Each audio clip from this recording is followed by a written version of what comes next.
श्रीराम समर्थ. जय जय रघुवीर समर्थ. ओम श्री गुरुदत्तात्रेय श्रीपाद श्री वल्लभाय नमः. जय जय रघुवीर समर्थ. जय सद्गुरू. मित्रांनो, मागील भागात आपण दासबोधाच्या पहिल्या समासातील मंगलाचरणाचे महत्त्व समजून घेतले. समर्थ सांगतात, कोणत्याही शुभ कार्याची सुरुवात परमेश्वराच्या स्मरणाने झाली तर त्या कार्याला योग्य दिशा मिळते. पण आजचा बोध सुरू करण्यापूर्वी समर्थांच्या बालपणीतील एक प्रसंग पाहूया. लहानपणी समर्थांचे नाव नारायण होते.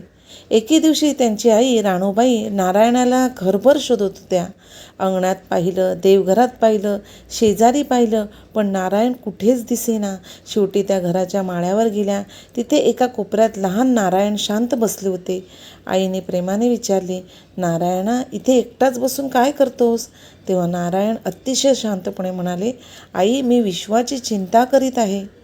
मित्रांनो, जरा विचार करा, एवढ्या लहान मुलाच्या तोंडून असे शब्द निघणं ही साधी गोष्ट नव्हती. बहुतेक मुलांना त्या वयात खेळण्याची, मित्रांची किंवा खाऊची काळजी असते, पण समर्थांना संपूर्ण समाजाची चिंता होती.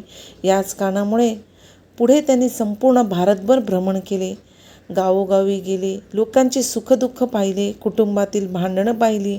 लोभ, मत्सर, अहंकार आणि अंधश्रद्धेमुळे माणूस कसा दुःखी होतो हे त्यांनी जवळून अनुभवलं आणि त्या अनुभवातूनच दासबोध हा अमूल्य ग्रंथ समाजाला दिला.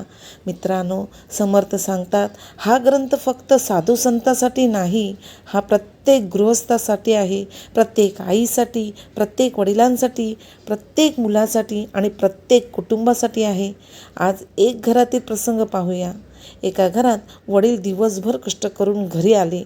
आईने प्रेमाने जेवण वाढलं, पण मुलगा मोबाईलमध्ये इतका गुंतला होता की त्याने वडिलांकडे पाहिलंसुद्धा नाही. वडिलांनी काही बोललं नाही, आईने काही बोललं नाही, पण त्या घरात एक शांत दुःख निर्माण झालं. मित्रांनो, अशी घटना आज अनेक घरात घडते. समर्थ सांगतात, ज्या घरात प्रेमाने दोन शब्द कमी होतात त्या घरात हळूहळू अंतर वाढू लागते. समर्थ सांगतात, माणसाला मोठे घर नको, मोठं मन हवं. मित्रांनो, आपण अनेकदा म्हणतो माझ्याकडे वेळ नाही, पण समर्थ सांगतात, वेळ नसतो असं नाही, आपण वेळ कशाला देतो हे महत्त्वाचं असतो. मोबाईलसाठी वेळ आहे, टी व्हीसाठी वेळ आहे, मित्रांसाठी वेळ आहे, पण देवाच्या नामासाठी 2 मिनिटे नाहीत. समर्थ सांगतात, दिवसाची सुरुवात अशी होते तसंच मन घडत असतं.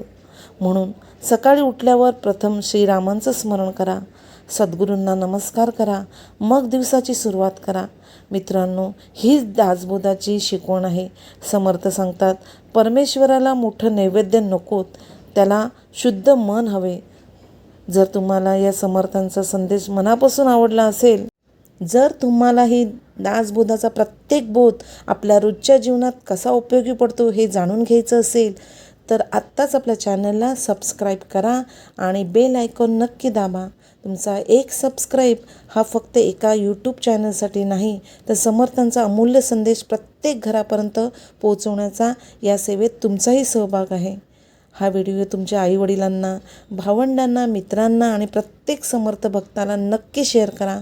कदाचित तुमच्या एका शेअरमुळे एखाद्याच्या आयुष्यात भक्तीचा आणि चांगल्या विचारांचा नवा दिवा पेटेल. चला, शेवटी सर्वांनी मनापासून म्हणूया, श्रीराम समर्थ. जय जय रघुवीर समर्थ. पुढील भागात समर्थ सांगतात की नम्रता, श्रद्धा आणि सद्गुरूंच्या कृपेशिवाय जीवनाला खरी दिशा का मिळत नाही, तो भाग नक्की पहा. तोपर्यंत जय जय रघुवीर समर्थ. जय सद्गुरू. धन्यवाद.